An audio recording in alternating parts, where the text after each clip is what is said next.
welcome. You're watching Newsx and I'm Shivani Singh. It is the closest the world has come to stepping back from the precipice of total war. American and Iranian negotiators have officially hammered out the framework for a landmark 60-day ceasefire MOU. This draft deal aims to freeze a conflict that has rattled global energy markets, shut down vital shipping lanes, and triggered direct military exchanges across the Middle East. But make no mistake, this peace is entirely on probation. Hostilities are testing the limits of this fragile text. The US military has just slammed Tehran for a violation after missiles targeted Kuwait.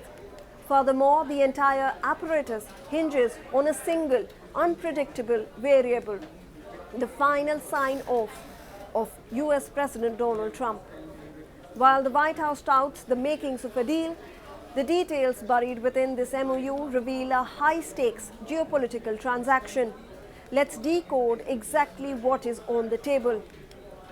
The absolute crown jewel of this MOU, the primary condition that the US demanded before granting any concessions, is the total reopening of the Strait of Hormuz. When Iran locked down the strait earlier this year, it effectively choked nearly a fifth of the world's petroleum liquids. This deal aims to completely untangle that knot. Then there is the Maritime Protocol. Under the strict terms of the draft MOU, Iran is legally required to clear all naval mines it has deployed in the waterway within a tight 30-day window. Crucially, despite domestic chest-thumping from Iranian media claiming that the strait remains under absolute Tehran control, US Treasury Secretary Scott Bessent and Secretary of State Marco Rubio have locked down a critical victory. The strait must be completely open to unrestricted commercial traffic. There will be no maritime tolls, no forced inspections, and zero Iranian interference with international vessels.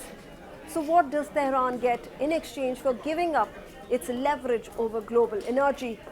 The answer lies in immediate economic life support. In a direct quid pro quo, the United States has agreed to proportionally roll back its aggressive naval blockade on Iranian ports, which has been starving the country's economy. Under the MOU, Washington will issue extensive sanctions waivers, allowing Iran to freely sell its oil on the global market once again. But the financial architecture goes even deeper. There is the frozen asset liquidation. The agreement outlines a mechanism to unfreeze billions of dollars in Iranian assets currently locked in foreign bank accounts due to international sanctions. There is also the $300 billion reconstruction blueprint. The draft deal references a massive long-term multi-billion-dollar investment and reconstruction plan designed to stabilize the region's shattered trade infrastructure if the permanent peace holds. For Iran's battered economy, this is a vital lifeline. But the Americans have extracted a profound strategic price for it. Under the framework, Iran must provide a formal commitment explicitly stating that it will not pursue a nuclear weapon. But as any seasoned diplomat will tell you, the devil isn't just in the details, it's in the omissions. And in this MOU, it leaves several explosive questions completely unanswered. First and foremost is Iran's nuclear stockpile. While the US claims that Tehran expressed a preliminary willingness to curb its nuclear ambitions, senior Iranian sources have already fired back, stating flatly that handing over their highly enriched uranium stockpile is not part of this agreement. How to safely audit and address those nuclear reserves is a massive headache kicked down the road into the 60-day negotiating window.